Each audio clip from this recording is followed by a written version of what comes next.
Hello viewers, welcome back to my channel. ఇది నా first long video. మా పాపకి 4th మంత్ ఫోటోషూట్ థీమ్కి బోనాల థీమ్ అనుకున్నాం. సో బోనాల థీమ్ చాలా బాగా వచ్చింది. ఎలా వచ్చిందో షార్ట్లో పెట్టాను, ఒకసారి చూడండి. షార్ట్కి వ్యూస్ కూడా చాలా బాగా వచ్చాయి, అందుకే మేకింగ్ వీడియో అప్లోడ్ చేస్తున్నాను. నేను ప్రతి థీమ్కి మేకింగ్ వీడియో చేసుకుంటున్నాను, ఎందుకంటే తర్వాత మా పాప చూసి హ్యాపీగా ఫీల్ అవుతుందని, నా కష్టాన్ని చూస్తుందని. సో మేకింగ్ వీడియో అంత ఈజీ ఏం కాదు, చాలా టైం పడుతుంది, కొద్దిగా కష్టమే అవుతుంది. కానీ పర్లేదు, ఎందుకంటే తర్వాత వాళ్ళ ఫొటోస్ చూసుకుంటే మనం చాలా హ్యాపీగా ఫీల్ అవుతాం కాబట్టి. సో ఇక ఈ వీడియోలోకి వెళ్ళిపోదాం. ఫస్ట్ నేను ఇక్కడ బోనం రెడీ చేసుకుంటున్నా. బోనం బొట్లతో నిండుగా ఉండాలని అనుకున్నాను. సో పసుపులో పెరుగు వేసుకొని బాగా కలుపుకొని బోనానికి పూసాను. పసుపులో పెరుగు వేసుకొని పూస్తే బోనానికి బాగా పడుతుంది కాబట్టి తర్వాతకి కుంకుమ బొట్లతో బాగా అలంకరించాను. నాకు చాలా బాగా నచ్చింది. బోనం అయితే రెడీ అయిపోయింది. తర్వాత నేను మా బావని యాపకొమ్మలు మామిడాకులు తీసుకురమ్మని చెప్పాను. మా బావ కొన్నే తెచ్చాడు. ఏంటి బావ తక్కువ తెచ్చావని అడిగితే ఎవరైనా చూస్తే పండుగ చేస్తున్నామని అనుకుంటారేమో అని అన్నాడు. నేను నవ్వుకుని ఈ బోనాల థీమ్ అనుకున్నప్పుడు ఒక వీడియో చూసాను, వాళ్ళు పప్పుతో చేశారు. నేను అలానే చేద్దామని పప్పు తెప్పించాను, కానీ అది వాటర్లో పడిపోయింది. అయ్యో ఏంటి అనుకునే లోపు మా అక్క బియ్యంతో చేద్దాంలే అని అంది.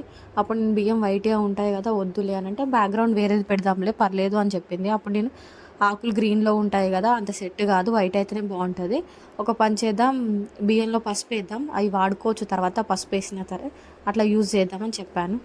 ఇక ప్రిపరేషన్ స్టార్ట్ చేశాను. బియ్యంలో పసుపు వేసి బాగా కలిపి మంచిగా అమ్మవారిని గీయడానికి ట్రై చేశాను. నాకు అమ్మవారిని గీసేటప్పుడు చాలా అంటే చాలా హ్యాపీగా అనిపించింది అనమాట. అమ్మవారి కళ్ళు బొట్టు వేసేటప్పుడు, మెయిన్గా బొట్టు పెట్టేటప్పుడు కుంకుమ కలిపాను. కుంకుమ కలిపినప్పుడు అమ్మవారు చాలా నిండుగా కనిపించింది. నాకు చాలా బాగా అనిపించింది. ఇక్కడ మా ఊరు అయితే చాలా హ్యాపీగా ఆడుతుంది, నా కోసం చేస్తుర్రని అనుకుంటుందో ఏమో.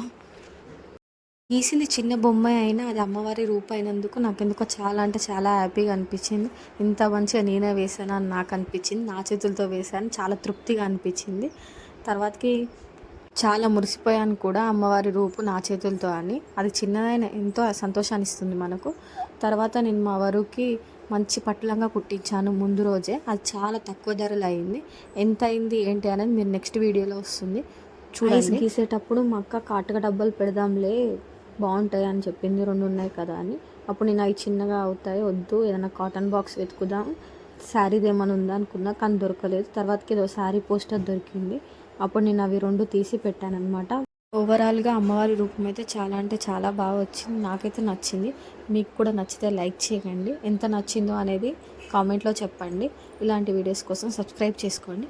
ఇటు మీరు కూడా చూడండి అమ్మవారి రూపం.